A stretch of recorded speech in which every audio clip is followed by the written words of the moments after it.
Hello viewers. Welcome to It's Me Sai channel. Welcome to It's Me Sai channel. இன்னைக்கு நாம எதை பற்றி பார்க்க போகிறோன்னா The Ghost Well ஸ்டோரியை தான் நம்ம பார்க்க போகிறோம். இந்த வீடியோ ரொம்ப இன்ட்ரெஸ்டிங்காக இருக்கும். எல்லாம் மறக்காமல் ஸ்கிப் பண்ணாமல் பாருங்கள். வீடியோக்குள்ளார போகிறதுக்கு முன்னாடி லைக் பண்ணுங்கள், கூடவே நம்ம சேனலை சப்ஸ்கிரைப் பண்ணிடுங்க. வாங்க வீடியோக்குள்ளார போகலாம். ராஜஸ்தானில் இருக்கிற அடாமரி அப்படின்ற ஒரு வில்லேஜில் ஒரு கிணறு இருந்திருக்கு. இந்த கிணறு ஒரு ஃபீட்டு 2 ஃபீட் கிடையாது, கிட்டத்தட்ட 30 அடி ஆழத்தில் இருந்திருக்கு, 30 ஃபீட்டில் இருந்திருக்கு. இது ரொம்ப ஆழம். இப்போ நம்ம இதோட உண்மையான பேர் என்னன்னா சான் பஹோரி வில்லேஜ் தான். இந்த கிணறுக்கு பின்னாடி இருக்கிற ஹிஸ்ட்ரியை தான் நம்ம பார்க்க போகிறோம். இந்த கிணறோட ஷேப் எப்படி இருக்குன்னா பிரமிட் இருக்கும் பார்த்தீங்களா, அந்த பிரமிடை கவுட்டி போட்டால் எப்படி இருக்குமோ அது மாதிரி இருக்கான். அது மட்டும் இல்லாமல் இது வந்து ராஜா வந்து கட்டுனாங்க அப்படின்னு சொல்கிறாங்க. வாங்க பார்க்கலாம்.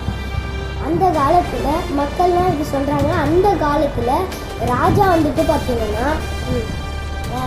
ராஜாவுக்கு ஒரு ஆசை அப்படின்னு சொல்கிறாங்க. இது உண்மைதான். ராஜாவுக்கு ஒரு ஆசை. என்ன ஆசை அப்படின்னா பெரிய ஒரு கிணறை கட்டணும், இந்த உலகத்திலே பெரிய கிணறை கட்டணும் அப்படின்ற ஒரு ஆசை இருந்திருக்கு. திடீர்னு அன்னைக்கு ஒரு நாள் அடாமரி அப்படின்ற ஒரு வில்லேஜில் கட்டியே ஆகணும் அப்படின்னு முடிவு பண்ண அந்த ராஜா அவங்களோட இதில் இருக்கிறவங்கள்ட்ட கேட்குறாங்க, அவங்களோட அடிமைக்கிட்ட கேட்குறாங்க. அவங்களோட அடிமையும் என்ன சொல்கிறாங்க அப்படின்னா, பக்கத்தில் இருக்கிற ஒரு காட்டில் பேய்கள் கூட்டம் இருக்குது, அந்த பேய்கிட்ட நீங்கள் போய் பேசினீங்கன்னா அந்த கிணறு வந்து அந்த பேய் கட்டி தந்துடும் அப்படின்னு சொல்கிறாங்க. அதனால அந்த ராஜாவும் அந்த காட்டுக்கு போகிறாங்க. அந்த பேயும் பார்க்குறாங்க. அந்த பேய்கிட்ட போய் ராஜா சொல்கிறாரு, எனக்கு ஒரு பெரிய கிணறு, உலகத்தோட பெரிய கிணறு கட்டித்தாங்கன்னு. அதுவும் பேயும் சரின்னு சொல்லுது.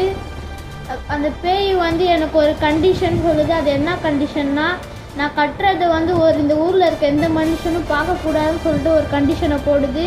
ராஜாவும் சரின்னு சொல்லிட்டு அந்த இடத்த விட்டு வராங்க. இடத்த விட்டு வரும்போது சில நொடியில் அந்த பேய் வந்து கட்டிகிட்டு இருக்குது. அந்த இடத்துல ஒரு மனுஷன் வந்து அதை கட்டுறதை பார்த்துட்டாரு. போய் பார்க்கும் போது கருப்பு உரத்தில் பேய் கட்டிட்டு இருக்கிறத பேய் பார்த்து அதை நடுவுலே விட்டுட்டு ஓடிடுச்சிங்க. ஆமாங்க, அந்த பேய் அலறி அடிச்சுக்கிட்டு ஓடிடுச்சு. ஸோ நீங்கள் கூகுளில் ஃபோட்டோ எடுத்து பார்த்தீங்கன்னா, இல்லைன்னா நீங்கள் நேரில் போய் பார்த்தீங்கன்னா சில இடத்துல அந்த படிக்கட்டை அப்படியே விட்டு இருக்கும். ஆனால் இந்த இதுக்கு கீழே வந்து மீதி எல்லாம் அந்த ராஜா கட்டுனாங்க அப்படின்னு சொல்கிறாங்க. பேய் கட்டுனது தான், பேய் கட்டிட்டு மீதியில் விட்டுச்சு இல்லையா, அந்த சில இதெல்லாம் அந்த ராஜா வந்து கட்டுனாங்க அப்படின்னு சொல்லப்படுது. அது மட்டும் இல்லாமல் அந்த தண்ணியை தாண்டி கீழே போனால் பக்கத்து நாடான தோசா அப்படின்ற ஒரு நாடுக்கு போய் லேண்ட் ஆகும். ஒரு குகை இருக்குது, அந்த குகையில் போனால் பக்கத்து நாடான தோசா அப்படின்ற ஒரு நாடுக்கு போய் சேரும் அப்படின்னு சொல்கிறாங்க. இந்த கிணறு எதுக்குன்னா மழை நீரை சேமித்து அளவு பார்த்திங்கன்னா சேமித்து வைக்கதான் இந்த கிணறு அப்படின்னு சொல்கிறாங்க. அதே மாதிரி தாங்க அந்த கிணத்துக்குள்ளார யாரும் போக முடியாதுங்க, போனவங்க திரும்பி வரவும் முடியாதுங்க. ஆமாங்க, அதுக்கப்புறம் இது வரைக்கும் யாருமே போனது கூட இல்லையாங்க. அந்த தண்ணியை தாண்டி போகிறதுக்கு முன்னாடியே நாங்கள் இறந்து போயிடுறாங்கன்னு சொல்கிறாங்க. ஆனால் இது வரைக்கும் யாருக்கும் பக்கத்து ஊரான தோசா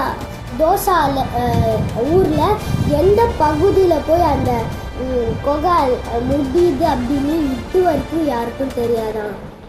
ஸோ இருந்தாலும் அந்த கிணத்துல இருக்கிற பேய் விட்டுட்டு போச்சு இல்லையா, அந்த சைடெல்லாம் எப்படி ஒரு மனிதனால் கட்ட முடியும் அப்படின்னு சொல்கிறதுக்கு தான் ஒரு மர்மமான விஷயமே. அது மட்டும் இல்லாமல் சரி பேய் கட்டியிருந்தா கூட நம்பியிருக்கலாம். ஆனால் பேய் பாதியிலே விட்டுட்டு போனதை ராஜா அவங்களோட அடிமை அனுப்பி செஞ்சுருக்காங்க. ஆனால் அந்த மனிதனான அத்தா பெரிய கல்லெல்லாம் எப்படி எடுக்க முடியும்? ஆனால் இவ்வளோ ஸ்ட்ராங்காக எப்படி அந்த சிமெண்டெல்லாம் ஒட்ட முடியும்? எப்படி இதெல்லாம் பண்ணியிருப்பாங்க அப்படின்னு தான் மர்மமான விஷயம். ஸோ இது வரைக்கும் எப்படி தான் அந்த கிணத்தை கட்டுனாங்க அப்படின்னு யாருக்குமே தெரியல. ஸோ இப்படி தான் நடந்துச்சு அப்படின்னு சொல்கிறாங்க.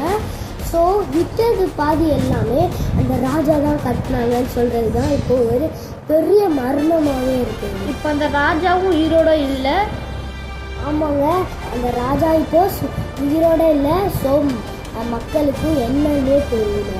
ஸோ அந்த ராஜஸ்தானில் அதிக வெப்பமாக இருக்கும் இல்லையா, அதனால அந்த படியில் இறங்க ஒரு கூலாக இருக்கும் அப்படின்னு சொல்லப்படுது. அதோட நம்ம சேனலில்